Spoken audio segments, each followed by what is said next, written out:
ఓం నమ శివాయ శ్రీమాత్రే నమ. మిత్రులకి శ్రేభిలాషులకి అలాగే నన్ను ఇంతగా ఆదరిస్తున్న యూట్యూబ్ ప్రేక్షకులందరికీ కూడా పేరు పేరు ధన్యవాదాలు. మిత్రులారా, మీ అందరికీ పరాదేవత ఎల్లవెల్లలా మీతో ఉండి మీ మనోవాంఛ నెరవేర్చాలని మనస్ఫూర్తిగా కోరుకుంటున్నాను. ఈరోజు వీడియోలో ఈ ఉపాయాన్ని ఈరోజు సాయంత్రం చేయాలి. ఇది మంగళవారం సాయంత్రం ఈ ఉపాయాన్ని చేయడం వల్ల అత్యంత అద్భుతమైన ఫలితం లభిస్తుంది. చాలామంది మా ఇంటిలో కష్టాలు ఎక్కువైపోయాయండి గురువుగారు, మా కుటుంబ సభ్యులు మాట వినటం లేదు, పిల్లలు మా మాట వినటం లేదు, భర్త మాట వినటం లేదు, భార్య మాట వినటం లేదు, తల్లిదండ్రులు మాట వినటం లేదు, ఇలా మీరు బాధపడుతూ ఉన్నప్పుడు ఈరోజు ఈ ఉపాయాన్ని చేయవచ్చు. ఇది ప్రతి మంగళవారం కూడా సాయంత్రం పూట చేయాల్సిన ఉపాయం.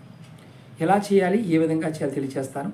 అలాగే మీకు ఈ వీడియో నచ్చినట్లయితే లైక్ చేయండి, ఛానల్ని సబ్స్క్రైబ్ చేసుకోండి, పక్కనే ఉన్న గంట సింబల్ని యాక్టివేట్ చేసుకొని ఈ వీడియోని 10 మంది మిత్రులకు షేర్ చేయండి. వారి జీవితంలో కూడా మీరు మార్పు తీసుకొచ్చిన వారు అవుతారు. ముందుగా మీరు ఈ ఉపాయానికి మట్టి ప్రమిదలు సంపాదించుకోండి. 2 మట్టి ప్రమిదలు కావాలి, అలాగే ఆవు నెయ్యి, తెల్లటి ఒత్తులు కావాలి, అలాగే ఒక ఒక్క కావాలి. మీరు మంగళవారం సాయంత్రం, ఏ మంగళవారం అయినా సరే సాయంత్రం దగ్గరలో ఉన్న ఆంజనేయ స్వామి దేవాలయానికి వెళ్ళండి. అక్కడ దేవాలయ ప్రాంగణంలో ఈ దీపాన్ని వెలిగించండి. వెలిగించి మనసులో ఒక మంత్రం చెప్తాను. ఈ మంత్రాన్ని మీరు 121 సార్లు ఈ మంత్రాన్ని అనుకోండి. మంత్రం వచ్చి ఓం శ్రీ రామాయ, ఓం శ్రీ రామాయ రామభద్రాయ నమః, ఓం శ్రీ రామాయ రామభద్రాయ నమః. ఈ మంత్రాన్ని 121 సార్లు అనుకోండి.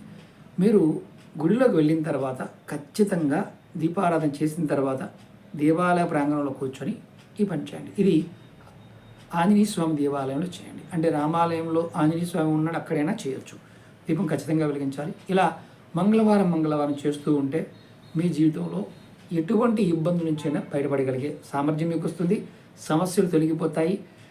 రాబోయే కాలం ఈ సంవత్సరం 2025 సంవత్సరంలో వచ్చే ఆపదలు కూడా మీకు ఇబ్బంది కలిగించకుండా ఉంటాయి. ప్రయత్నించేయండి, ఫలితాన్ని పొందండి. ఓం నమ శివాయ శ్రీమాత్రే నమః.